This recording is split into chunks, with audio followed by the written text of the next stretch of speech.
चलो यार, हम लोग अपने स्प्रिंग एआई कोर्स में आगे बढ़ते हैं और पिछले वीडियो के अंदर हमने आपको सिखाया था कि वेक्टर डेटाबेसेस क्या होते हैं, वेक्टर्स क्या होते हैं, एम्बेडिंग्स क्या होती हैं। और उससे पहले मैंने आपको सिखाया था कि रैग क्या होता है एंड रैग क्यों ज़रूरी है हमें अपने एप्लीकेशन में। सो अब हम लोग क्या करते हैं, हम लोग रैग की इम्प्लीमेंटेशन करते हैं और उसके लिए हमें चाहिए होगा यहाँ पे एक database, that is a vector database. तो हमें क्या करना है, हमें एक वेक्टर डेटाबेस यहाँ पे यूज़ करना है in order to store the vectors, that means embeddings. हम अपने बड़े से डॉक्यूमेंट को चंक्स में फिर वेक्टर में कन्वर्ट करके और डेटाबेस में स्टोर कर देंगे। तब वहाँ से फिर हम क्या कर पाएंगे, डेटाबेस से सर्च कर पाएंगे, वेक्टर्स को सर्च कर पाएंगे, सिमिलर डेटा। सो उसके लिए हमें अपने स्प्रिंग एआई के डॉक्यूमेंटेशन पे चलना पड़ेगा गाइस, और वहाँ पे देखना पड़ेगा कि हमारा जो स्प्रिंग एआई है वो कौन कौन से डेटाबेसेस को सपोर्ट करता है। This is very important. So अगर मैं यहाँ पे आऊँ और स्प्रिंग एआई सर्च करता हूँ, सो यू विल सी, हम लोग यहाँ पे देखें स्प्रिंग एआई के डॉक्यूमेंटेशन पे चलते हैं। एंड यहाँ पे अगर हम देखते हैं डॉक्यूमेंटेशन के अंदर, तो आपको रेफरेंस डॉक्स में यहाँ पे मिल जाएगा। अगर आप देखो तो यहाँ पे रैग मिल जाएगा, और रैग में जब आप जाओगे तो यू विल फाइंड वेक्टर। यहाँ तो रैग की पूरी इन्फॉर्मेशन है, सारी कैसे इंप्लीमेंट करना है, सब चीज़। बट अगर चलो ये भी हम पढ़ेंगे बाद में, इसकी ज़रूरत पड़ेगी भाई हमें, and it is very important. ठीक है, सो ये हम पढ़ेंगे एंड यहाँ से सीखेंगे, बहुत सारी चीज़ें हमें सीखनी पड़ेंगी। उसके बाद अगर मैं यहाँ पे अगर आपको दिखाऊँ तो यहाँ पे एक वेक्टर डेटाबेसेस का ऑप्शन है, और ये सारे वेक्टर डेटाबेसेस हमारा स्प्रिंग एआई सपोर्ट करता है। आप देखो बहुत सारे डेटाबेसेस हैं। अगर यहाँ पे देखें तो अज्योर एआई सर्विस, बहुत सारे, क्रोम एंड बहुत सारे, मारिया डीबी वेक्टर स्टोर, ठीक है, नियो4j, ओरेकल, पीजी वेक्टर, पाइनकोन, क्वाड्रेंट, बहुत सारे डेटाबेसेस हैं, इवन रेडिस एंड बहुत सारे डेटाबेसेस को हमारा स्प्रिंग एआई सपोर्ट करता है। सो हम लोग इसी में से किसी एक डेटाबेस को हम लोग क्या करते हैं अपने कोर्स में, हम लोग क्या करते हैं यहाँ पे मारिया डीबी का एक मारिया डीबी वेक्टर स्टोर है, ये इसको हम लोग इम्प्लीमेंट करते हैं। इसको देखते हैं कैसे इंस्टॉल करना है और कैसे यूज़ करना है। और साथ ही साथ में मैं आपको क्वाड्रेंट भी सिखाऊंगा कि if you want to use quadrant तो आप क्वाड्रेंट कैसे यूज़ कर सकते हो। क्वाड्रेंट भी फ्री एंड ओपन सोर्स है, तो उसको भी मैं आपको सिखा दूंगा नेक्स्ट आने वाले वीडियोज़ के अंदर। It is very important. And अगर मारिया डीबी को अगर देखना है कैसे, you want to see MariaDB को कैसे इंस्टॉल करना है, क्या है, कौन से वर्जन से, क्योंकि Maria dB similar like MySQL. तो अगर मैं आपको दिखाऊँ यहाँ पे, ये रहा मारिया डीबी वेक्टर स्टोर, तो आप यहाँ देखोगे, yes Maria dB, yes Maria dB vector is a part of 11.7। तो हमारा जो मारिया डीबी होता था, अगर मैं मारिया डीबी डाउनलोड करता हूँ और अगर 11.7 या उसके बाद वाला कोई वर्जन डाउनलोड करता हूँ गाइस, तो वहाँ पे हमें वेक्टर का सपोर्ट मिल जाएगा। So it is very important कि आप मारिया डीबी यूज़ कर सकते हो। एंड यहाँ पे देखो आप डॉकर इमेज यूज़ कर सकते हो। तो हम लोग क्या करते हैं, सबसे पहले इसी को इंस्टॉल करते हैं और फिर मैं आपको दिखाता हूँ कि कैसे कैसे कर। सो हम लोग क्या करेंगे, सिंपल हमारे कंप्यूटर के अंदर डॉकर चल रहा है, डॉकर इज़ रनिंग, अगर आप यहाँ पे देख सकते हो, तो हम सिंपली क्या कर सकते हैं, अपने डॉकर की हेल्प से ही मारिया डीबी को इंस्टॉल कर सकते हैं और यूज़ कर सकते हैं। तो यहाँ पे जो हमारा डॉक्यूमेंटेशन कह रहा है वो सिंपल ये कह रहा है कि हम लोग ये वाला जो इमेज है उसको यूज़ कर सकते हैं। मैं बाकी अगर आप चाहो तो मारिया डीबी सर्वर भी यूज़ कर सकते हो, मारिया डीबी इसका एसक्यूएल भी यूज़ कर सकते हो, बट मैं सिंपली डॉकर इमेज पे क्लिक करता हूँ यहाँ पे, एंड ये पूरी यहाँ पे इमेज की पूरी इन्फॉर्मेशन आ गई। और एक बार इमेज की जब इन्फॉर्मेशन गाइस आ जाएगी, फिर हम क्या कर सकते हैं, हम लोग ऑलमोस्ट यहाँ से डाउनलोड करके और यूज़ कर सकते हैं। तो सिंपल इसको थोड़ा सा समझते हैं और फिर फटाफट स्टार्ट करते हैं भाई, ठीक है। सो अगर आप यहाँ पे देखो, so yes this is a image, Maria dB की ये इमेज है हमारी। एंड अगर हम देखें यहाँ पे, तो ये सारे हमारे पास, नीचे आ जाओ, तो ये देखो हमारे पास एक कमांड है, docker pull and Maria dB, and then यहाँ पे हम टैग डाल सकते हैं, basically it's type of version, image का वर्जन, ठीक है। एंड देन अगर नीचे आए तो हमें यहाँ पे ये देखो हमारे पास डॉकर रन ये वाला कमांड चला सकते हैं, या फिर अपने कंटेनर का नाम दे सकते हैं, देन पोर्ट दे सकते हैं, and then MariaDB latest use कर सकते हैं। ओके, सो और भी देखो यहाँ पे पासवर्ड वगैरह if you want to change तो आप इन्वायरमेंट वेरिएबल्स यूज़ कर सकते हो, ENV। अगर आप देखो तो नीचे यहाँ पे पूरा इन्फॉर्मेशन कहीं पे दिया होगा। So let me show you. Yes आप यहाँ पे देख सकते हो कुछ इन्वायरमेंट वेरिएबल्स भी यहाँ पे पास कर सकते हैं। Yes Maria DB root password and Maria DB allow empty root passwords and Maria DB random root passwords, ये सारी इन्फॉर्मेशन यूज़ कर सकते हैं। सो लेट्स डू, मैं क्या करता हूँ, मैं ओपन कर लेता हूँ टर्मिनल। सो मैं यहाँ पे टर्मिनल ओपन करता हूँ एंड देन मैं सिंपल क्या करूँगा, लेट मी डू, मैं एक कमांड यहाँ पे कॉपी करता हूँ। I think I am going to copy this command and मैं अपने यहाँ पे पेस्ट कर लूँगा, और फिर मैं देखूँगा कि डिटैच्ड मोड में मुझे चलाना है एग्जैक्टली। तो मैं सिंपल डैश डी यूज़ करूँगा, और नेम मैं डालूँगा यहाँ पे मारिया डीबी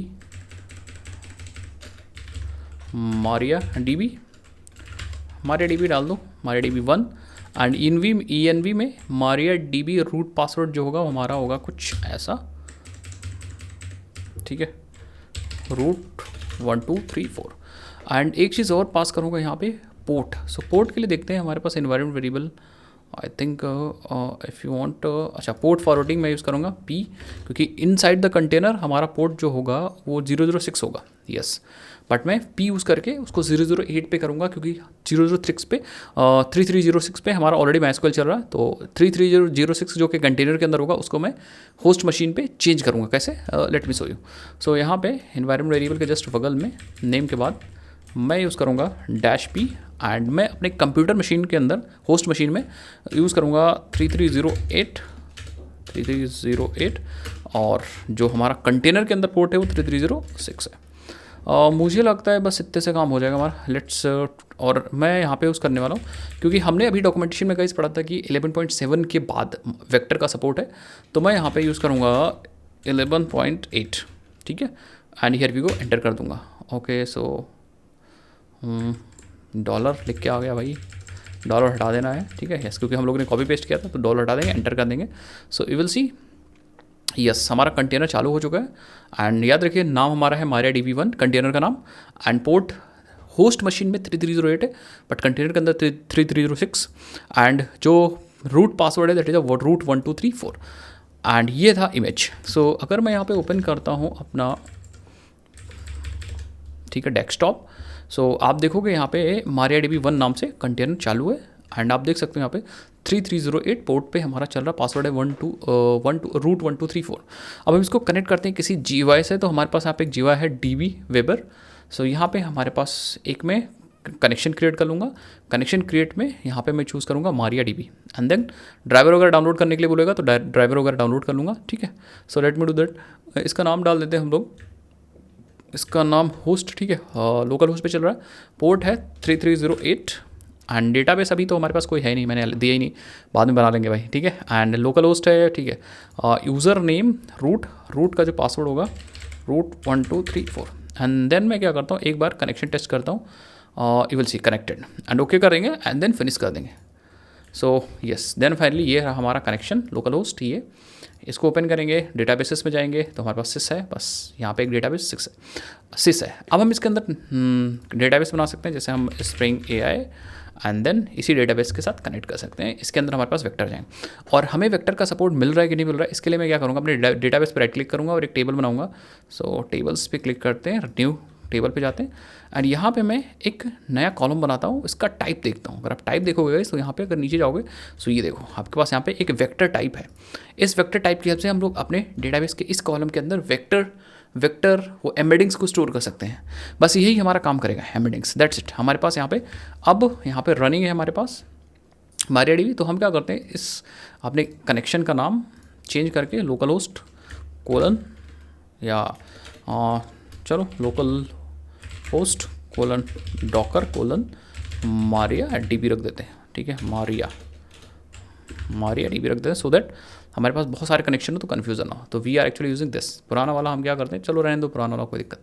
सो ये हम इस वाले डेटाबेस के अंदर जो डेटाबेस हमने बनाया स्प्रिंग AI, उससे हम कनेक्टिविटी करेंगे। और टेबल फिलहाल हमें अभी के लिए फिलहाल नहीं चाहिए, टेबल ऑटोमेटिक बन जाएगी। So we know how to create, हम डॉक्यूमेंटेशन फॉलो करेंगे, वहाँ से हम टेबल को क्रिएट कर लेंगे। सो अब मेन बात आई गाइस कि हमारे पास चलो डेटाबेस रेडी है, डेटाबेस चालू कर लिया हम लोगों ने। अब हमें क्या करना है, how we can dump the data in this, क्योंकि हमें क्या करना है, सबसे पहला स्टेज यही था, हमने आपको सिखाया था कि हमें सबसे पहले क्या करना है, जो हमारा डेटा है, प्राइवेट डेटा है, जो भी हमारा प्राइवेट डेटा है गाइस, उसे हमें सबसे पहले कहाँ पहुँचाना पड़ेगा, we have to put inside the database. तो हमें डेटाबेस के अंदर उसको पहुँचाना पड़ेगा। अगर आप डेटाबेस के अंदर उसको नहीं पहुँचाओगे तो फिर सर्च कहाँ से होगा, ठीक है। तो हमें सबसे पहले ये काम करना होगा, प्राइवेट डेटा, और डेटाबेस डेटा आएगा कहाँ से, डेटा तो आपके पास होगा। तो मैं क्या करता हूँ, कुछ अपनी कंपनी से रिलेटेड डेटा बनाता हूँ, या फिर कोई कह सकते हो एक अपना डॉक्यूमेंट क्रिएट करता हूँ, कुछ सेंटेंसेस क्रिएट करते हैं, एंड देन उसी सेंटेंसेस को हम अपने डेटाबेस में डंप कर देते हैं। सो अब सीखते हैं कैसे हमें डेटाबेस में डेटा को डंप करना है with the help of spring AI। और वेक्टर्स डेटाबेस के अंदर डंप करने के लिए हमें सबसे पहले अपने डेटा को वेक्टर्स में बनाना होगा एंड देन वेक्टर्स को हम उठा करके ये वेक्टर्स इसमें डंप कर सकते हैं, डेटाबेस में डंप कर सकते हैं। उसके लिए हमारी हेल्प करेगा स्प्रिंग एआई। स्प्रिंग एआई के अंदर हमें लाइब्रेरीज मिल जाएंगी ये काम करने के लिए।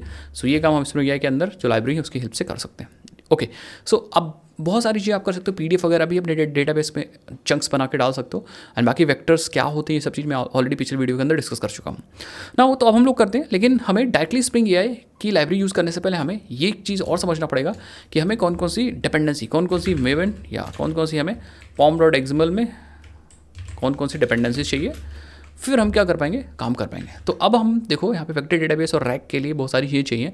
सो मैं आपको ये सिखाऊंगा कि आप डॉक्यूमेंटेशन यूज़ करो हमेशा, क्योंकि बहुत बार जब आपको प्रॉब्लम आएगी, बहुत बार आप कुछ नई चीज़ करोगे, तब भी आप डॉक्यूमेंटेशन ही यूज़ करोगे।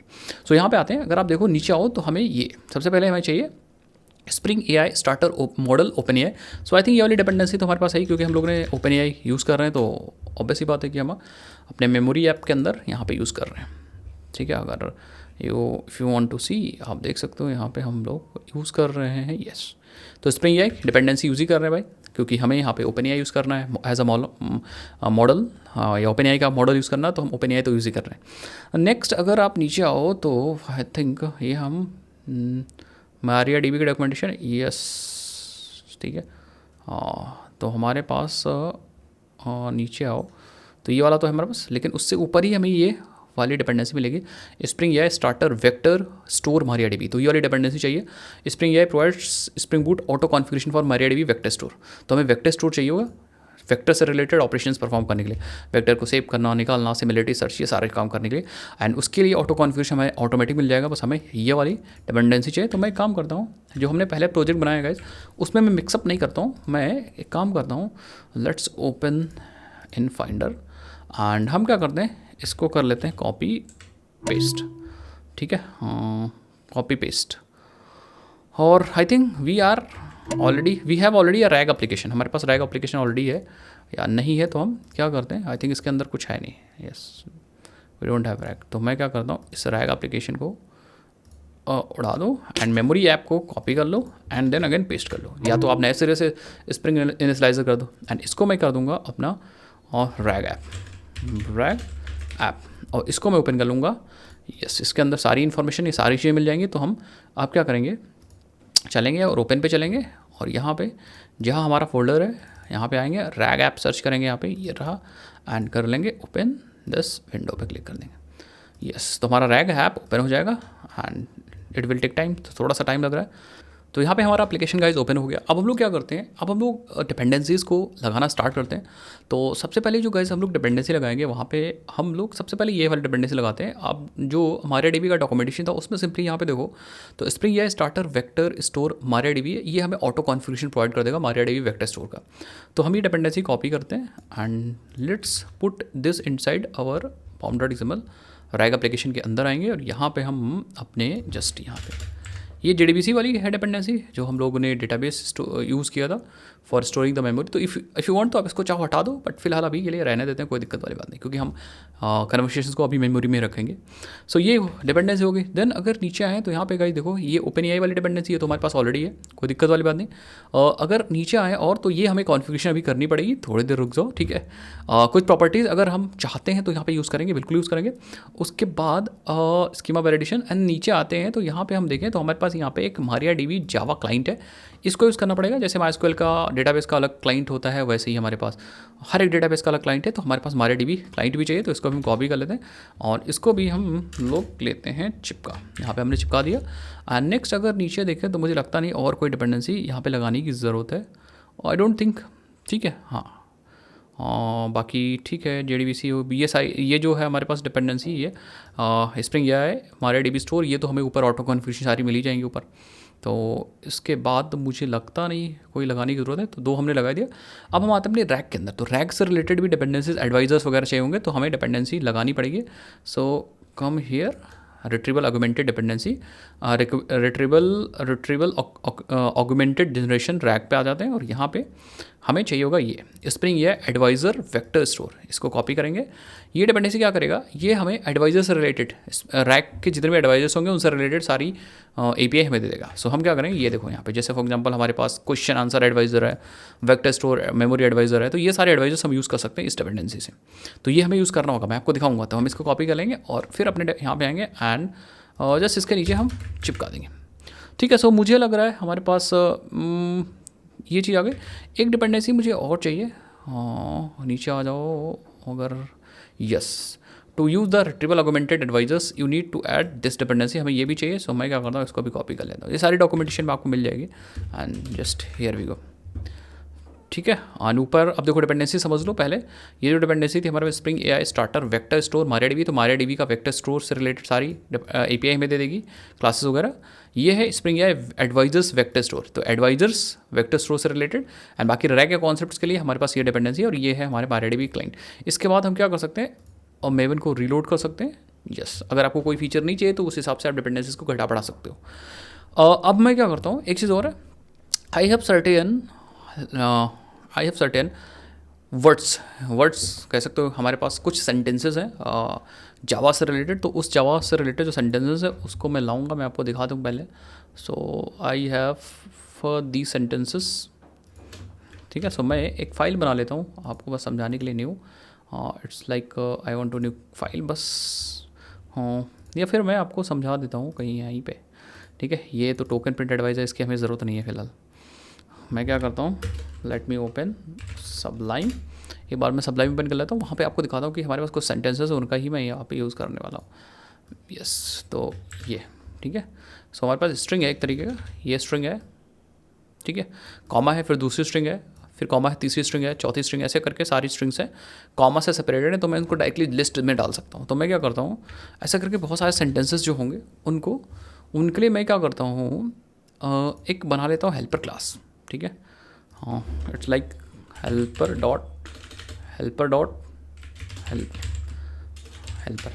और यहाँ पे इस क्लास के अंदर एक मेथड होगा, जैसे public static list of string and gate data, ये हमें डेटा रिटर्न कर देगा, लिस्ट ऑफ, और मैं सिंपली सारा डेटा पास कर सकता हूँ, यस। तो हमें कुछ भी चाहिए होगा तो यहाँ से हम डेटा को गेट कर लेंगे। फिलहाल हमने इतना रखा है, और भी हम डेटा रख सकते हैं, बहुत सारे डेटा रख सकते हैं। इसी मेथड को हम लोग कॉल कर लेंगे। बाद में मैं आपको ये भी सिखाऊंगा कैसे हम लोग PDF वगैरह को चंक्स में बना के उसको भी वेक्टर डेटाबेस के अंदर स्टोर कर सकते हैं। PDF से भी आप डेटा सिमिलरिटी सर्च कर सकते हो। सो फिलहाल इतना काम हो गया। उसके बाद मैं क्या करता हूँ, बाकी जो कंट्रोलर्स हैं उनको भी मैं यूज़ करूँगा, कॉन्फ़िगरेशंस भी थोड़े बहुत हमें करनी पड़ेगी, वो भी मैं करूँगा। एडवाइजर्स यूज़ करेंगे और बनाएंगे भी एडवाइजर्स। फिलहाल मैं क्या करता हूँ, डेटा को डंप करने के लिए, क्योंकि हमें यही डेटा अपने डेटाबेस के अंदर डंप करना। So what I am going to, मैं थोड़ी देर के हेल्प लूँगा, क्योंकि ये एक अलग प्रोसेस है। क्योंकि डेटाबेस डंप आप विदाउट स्प्रिंग बूट या विदाउट स्प्रिंग AI भी कर सकते हो, बट स्प्रिंग AI हमें कुछ फ़ायदा देता है, ठीक है। ये हमें API देगा डंप करने के लिए directly. So what I am going to, मैं क्या यूज़ कर सकता हूँ, मैं टेस्ट यूज़ कर सकता हूँ, क्योंकि हम टेस्ट को डायरेक्टली रन कर सकते हैं independently from the Java code. तो हम इन कोड से ना रन करके हम डायरेक्टली टेस्ट को रन करेंगे और टेस्ट से हमारा डेटा डायरेक्टली चला जाएगा। सो फिलहाल मैं क्या करता हूँ, इसको हटा देता हूँ और डेटा को डंप करने के लिए सबसे पहले मैं एक सर्विस में कोड कर लेता हूँ, एक फंक्शन बना लेता हूँ, मेथड बना लेता हूँ। तो मैं यहाँ पे आऊँगा, मैं यहाँ पे लिखूँगा void save डेटा, और मैं पूरी लिस्ट यहाँ पे ले लूँगा कि हमें ये लिस्ट को सेव करना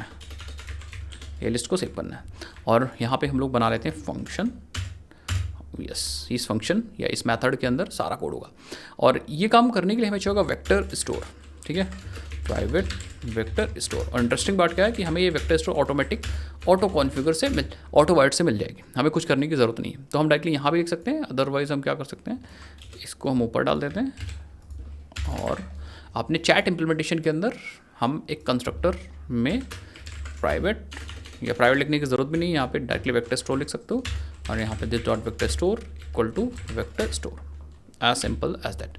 तो हमें वेक्टर स्टोर मिल जाएगा। अब हम इस वेक्टर स्टोर का यूज़ कर सकते हैं, क्योंकि अगर इस क्लास को हम देखें, सो आप देखो यहाँ पे the vector store interface defines the operation for managing and quarrying document in the vector database. तो इसकी इस क्लास की हेल्प से हम लोग कह सकते हो बहुत सारा काम कर सकते हैं। अगर मुझे कोई डेटाबेस में डेटा स्टोर करना है, वेक्टर्स या निकालना है, सर्च करना है, वो सारा काम करेगा, ठीक है। सो ये जो क्लास है वो डॉक्यूमेंट राइटर को एक्सटेंड कर रही है, दैट मीन्स ये इसकी चाइल्ड क्लास है। और इसके अंदर बहुत सारे मैथड्स हैं। अगर आप देखो डिलीट है, एक्सेप्ट है, एंड अगर आप देखो सिमिलरिटी सर्च है, इसी की इस वाले मैथड के आप लोग सिमिलरिटी सर्च कर सकते हैं। सिमिलरिटी सर्च है जो कि सर्च रिक्वेस्ट ले रहा है, स्ट्रिंग ले रहा है, तो हम एक रिक्वेस्ट बना के यहाँ पास कर सकते हैं। इवन क्वेरी को डायरेक्टली हम पास कर सकते हैं, तो हमें लिस्ट ऑफ डॉक्यूमेंट मिल जाएंगे। लेकिन अगर मुझे क्या यूज़ करना है उसको मैं दिखाऊँ, तो आप देखो यहाँ पे what I am going to use, I am going to use like add method, एक ऐड होगा, ये रहा ऐड। सो हम अपनी पूरी लिस्ट ऑफ डॉक्यूमेंट पास कर सकते हैं और यहाँ पे ऐड कर सकते हैं। यही वाला मैं यूज़ करूँगा। और यूज़ करने के लिए सिंपली मैं यहाँ पे आता हूँ अपने मैथड के अंदर, हमें पूरी लिस्ट मिल जा रही है। तो हम पहले लिस्ट ऑफ स्ट्रिंग को कन्वर्ट करेंगे लिस्ट ऑफ डॉक्यूमेंट्स। कैसे? हम लिस्ट डॉट मैप लगा के स्ट्रीम कर सकते हैं, ठीक है। स्ट्रीम लगा के बेसिकली मैप कर सकते हैं। तो list dot stream dot map, बस अब हमें एक एक आइटम मिलेगा। And what I am going to do, I am going to convert this item to new document आ रहा होगा हमारा org dot spring framework dot AI dot document से, और मैं यहाँ पे आइटम को पास कर दूंगा डायरेक्टली, ठीक है। एंड देन फाइनली हम कलेक्ट कर लेंगे to list, collectors to list, simple. और फिर मुझे मिल जाएगा यहाँ पे, अगर देखो, so it will provide the list of documents, और ये हमारा डॉक्यूमेंट लिस्ट है, ठीक है। अभी मुझे कुछ सजेशंस दे रहा है। हम यहाँ पे डायरेक्टली कंस्ट्रक्टर रेफरेंस यूज़ कर सकते थे, यहाँ पे डॉक्यूमेंट जो कि स्प्रिंग AI से आ रहा, एंड न्यू का मैं कीवर्ड आई थिंक यूज़ कर सकता था। हम एक बार देखते हैं, यहाँ पे कुछ सजेशंस हमें मिल रहा था। हाँ, लेट्स सी, तो ठीक है, yes directly. And then collector में जो हमने collectors dot to list pass किया था, यहाँ पे भी हम डायरेक्टली टू लिस्ट से कलेक्ट कर सकते हैं। एंड देन फाइनली हम क्या कर सकते हैं, यहाँ पे दिस डॉट वेक्टर स्टोर में हम ऐड मैथड कॉल करके, not save, add method call करके अपने डॉक्यूमेंट लिस्ट को पास कर सकते हैं। अब कभी भी जब हम सेव इस मैथड को कॉल करेंगे, जो लिस्ट ऑफ स्ट्रिंग देंगे वो हमारे वेक्टर डेटा स्टोर के अंदर डॉक्यूमेंट के फॉर्मेट में सेव हो जाएगा। वही काम करने के लिए सिंपली मैं क्या करता हूँ, यहाँ पे टेस्ट में चलता हूँ, क्योंकि डायरेक्टली मैं टेस्ट को चला के रन कर लूँगा यहाँ से, ठीक है। हालांकि आप जब प्रोडक्शन में जाओगे तो अलग से ऐड करोगे डेटा अपने डेटा स्टोर में या अपने डेटाबेस में, बट यहाँ पे हम टेस्ट यूज़ कर लें, डायरेक्टली हम डेटा पहुँचा देंगे, ठीक है। सो मैं यहाँ पे लिखता हूँ save data to vector database, और हमें चाहिए होगा सर्विस, तो प्राइवेट हमें चाहिए चैट सर्विस, जिसको हम ऑटो वायर कर देते हैं फिलहाल। एंड यहाँ पे फिलहाल मैं आपको प्रिंट करके दिखाता हूँ, okay, saving data to database, ठीक है। रन कैसे करेंगे, हम अपने मेथड के ऊपर लगाएंगे टेस्ट, सो दैट हमें ये कॉन्टेक्स्ट दे दे पूरा। सो अब मैं डायरेक्टली टेस्ट करूँगा, यू विल सी यहाँ पे हमें ये टेस्ट मेथड चल जाएगा, सिंपल, जैसे हम लोग करते आए थे यूनिट टेस्टिंग, ये देखो। सो अब यहाँ पे हम डायरेक्टली यूज़ कर सकते हैं क्या, हम this dot chat service dot save data, और यहाँ पे helper dot gate data pass कर सकते हैं। And what this method will return, एक बार देखते हैं ऐड हमें कुछ रिटर्न भी करता है कि नहीं। सो अगर हम इम्प्लीमेंटेशन पे चलते हैं तो यू विल सी हमें ऐड कुछ रिटर्न नहीं करेगा, तो कोई दिक्कत वाली बात नहीं। तो वापस आते हैं, आ जाते हैं अपने टेस्ट के अंदर यहाँ पे, एंड यहाँ पे प्रिंट करते हैं, okay, data is saved successfully.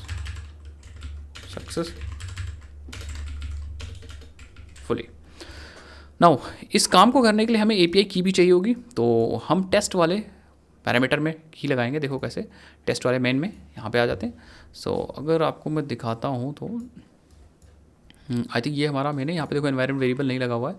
सो मैं क्या करता हूँ, अपने एप्लीकेशन पे चलता हूँ, एंड ये जो एनवायरनमेंट वेरिएबल्स है इसको कॉपी कर लेता हूँ, और अपने टेस्ट के अंदर आते हैं यहाँ पे, एंड इस एनवायरनमेंट वेरिएबल में हम लोग सेव कर देंगे अपना environment variable API key. And ये ध्यान से देख लीजिए, हमारा जो first project application test dot save data to database to vector database है, इस मेथड में हमने इन्वायरमेंट वेरिएबल सेव किया है। तो हमें यही मेथड चलाना होगा, ओके करेंगे।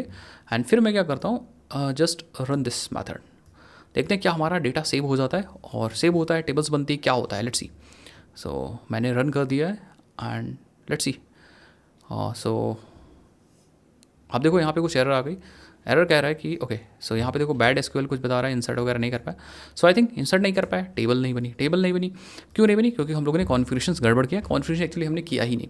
सो हम यहाँ पे ओपन कर लेंगे अपनी एप्लीकेशन और प्रॉपर्टी, सारा काम तो कर लिया बट हमने यहाँ पे अपनी कॉन्फ़िगरेशन तो की ही नहीं है। देखो यहाँ पे सर यूज़र नेम पासवर्ड, ये माइस्क्यूएल की सारी कॉन्फ़िगरेशन है, तो ये कॉन्फ़िगरेशन हमारा काम, इस कॉन्फ़िगरेशन से हमारा काम नहीं होगा। उसके लिए हमें क्या करना पड़ेगा? We just have to do the configurations. तो हमारे पास देखो यहाँ पे spring dot data source dot URL है, एंड URL के अंदर JDBC यहाँ पे मैं कर दूँगा और MariaDB।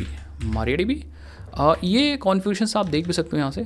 अगर मैं चलता हूँ यस MariaDB की डॉक्यूमेंटेशन में, यहाँ पे आप देखो यस, तो ये हम कॉपी कर लेते हैं एंड यही चीज़ हमें यहाँ पे चिपकानी है। अब यहाँ पे क्या क्या चेंज करना है? लोकल होस्ट के बाद जो हमारा पोर्ट है 3308 और हमारा जो डेटाबेस है स्प्रिंग AI। बाकी जो हमारा पासवर्ड है, यूज़र नेम है, पासवर्ड सही है, रूट 1 2 3 4 5। और एक काम और करते हैं, इसको कमेंट कर दो अभी फ़िलहाल के लिए। मैं क्या करता हूँ, अच्छा ये JDBC की जो रिपोजिटरी थी, JDBC memory repository, chat repository थी, उसका इंस्टॉलेशन था बेसिकली। इसको आप ऑलवेज रखो, चाहे छोड़ दो अभी के फिलहाल। हमें यहाँ पे कुछ और भी करना होगा, जैसे फॉर एग्जांपल हमें यहाँ पे प्रॉपर्टीज यूज़ करनी पड़ेगी। डेटा जो हम अभी वेक्टर डेटा स्टोर कर रहे हैं उसके स्कीमा को इनिशियलाइज करने के लिए। तब मैं यहाँ पे आता हूँ, अगर आप देखो यहाँ पे, सो ये रही spring.ai.vectorstore.mariadb और ये वाली प्रॉपर्टी चाहिए। तो let's copy this property and properties file के अंदर आ जाते हैं और यहाँ से चिपका देते हैं same property. spring.ai.vectorstore.mariadb.initialize schema true कर दें so that schema automatically initialize हो जाए। उसके बाद हम करेंगे यहाँ पे जो डिस्टेंस टाइप है कोसाइन, मैंने बताया था अगर आपको याद हो कि हम यहाँ पे यूक्लिडियन डिस्टेंस वगैरह यूज़ कर सकते हैं और डिस्टेंस टाइप के लिए। तो फिलहाल हम यहाँ पे कोसाइन यूज़ कर लेते हैं as given in the documentation. And then dimensions में अभी हम 1536 यूज़ कर ले रहे हैं, ठीक है डायमेंशंस। बाकी आप डॉक्यूमेंटेशन में पढ़ के यहाँ पे चेंज वगैरह कर सकते हो। तो फिलहाल मैंने कॉपी कर लिया and after that I am going to paste the. अब हमारा स्कीमा इनिशियलाइज हो जाना चाहिए। सो लेट्स सी, इतने से हम अपना प्रोजेक्ट चलाते हैं भाई। प्रोजेक्ट नॉर्मली मेन मेथड से चला सकते हो, स्कीमा बना के नहीं, इसको चेक करने के लिए डायरेक्टली मेन मेथड ही चला दो अभी के लिए फ़िलहाल, ठीक है। सो लेट्स सी, ये देखो, सो अगर आप देखो, सो यहाँ पे मुझे यहाँ पे कुछ लॉक्स मिल रहे हैं। देखो using the vector table name vector store, ये टेबल का नाम यूज़ हो रहा है। एंड अगर आप देखो initializing MariaDB vector store schema for the table and vector store schema is null, अभी कुछ नहीं है। बट हम लोग अपने डेटाबेस में जाके इसको तो चेक ही कर सकते हैं। यहाँ पे डेटाबेस में आते हैं, अगर रिफ्रेश करते हैं तो स्प्रिंग AI के अंदर एक बार रिफ्रेश कर लेते हैं। यस, हमें यहाँ पे एक टेबल देखने को मिलेगी वेक्टर स्टोर। ये टेबल 16 KB ले रही है, बट यहाँ पे अगर हम व्यू डेटा पे क्लिक करें सो यू विल सी हमारे अभी डेटा कुछ है नहीं, बट यहाँ पे जो कॉलम्स बन गए वो ID है, कंटेंट है, मेटा डेटा है एंड एम्बेडिंग्स है।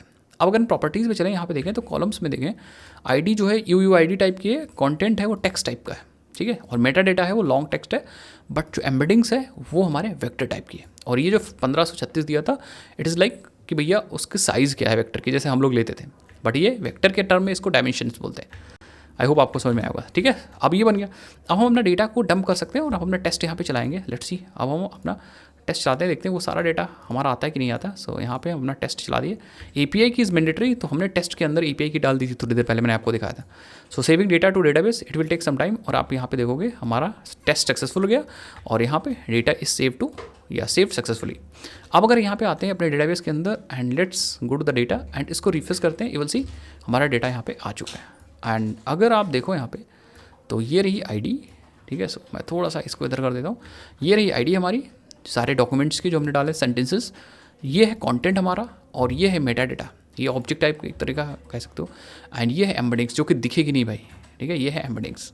इसको देखोगे तो कुछ अजीब सा दिख रहा है, बट ये एक्चुअली एम्बेडिंग्स है, ठीक है। सो इस तरह से अब डेटा आ जाएगा, यहाँ पे बहुत सारा डेटा आ जाएगा। तो ये था रिलेशनल डेटाबेस। नेक्स्ट वीडियोस के अंदर या पहले हम लोग एक बार इसको कंप्लीट कर लेते हैं सर्च वगैरह, देन हम आपको क्वाड्रेंट डेटाबेस भी दिखाएंगे और वो और तगड़ा है, ओपन सोर्स है, तो उसको भी यूज़ कर सकते हैं। सो आई होप इस वीडियो के अंदर हम लोगों ने सेटअप किया अपना वेक्टर डेटाबेस। उसके बाद हम लोगों ने सेटअप करने के बाद एक GUI कनेक्ट किया, फिर हमने स्प्रिंग AI यूज़ करके एंड यहाँ पे स्प्रिंग AI की हेल्प से कुछ डेटा यहाँ पे डंप किया। अब ये बहुत सारा डेटा हो सकता है, जैसे फॉर एग्जाम्पल अगर मैं आपको दिखाऊँ, it can be n number of data, ठीक है।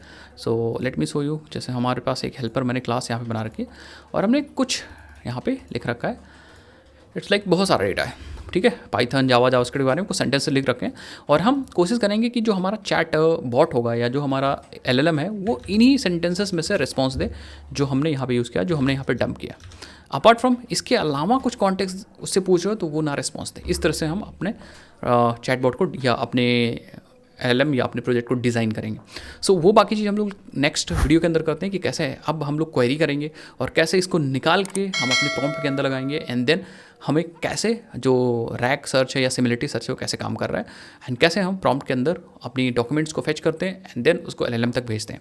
सो आई होप आपको मजा आएगा। मिलता है नेक्स्ट वीडियोज़ के अंदर। और हाँ यार, अभी तक आपने चैनल सब्सक्राइब नहीं किया तो चैनल को सब्सक्राइब करिए और इस प्लेलिस्ट को ज़रूर देखिए यार, इसके अंदर बहुत सारी अच्छी अच्छी इन्फॉर्मेशन है एंड बहुत सारी चीज़ें आपको मज़ा आने वाला है। चलो भाई, नेक्स्ट मिलते हैं नेक्स्ट वीडियोज़ के अंदर। तब तक के लिए जय हिंद, जय भारत, बाय बाय।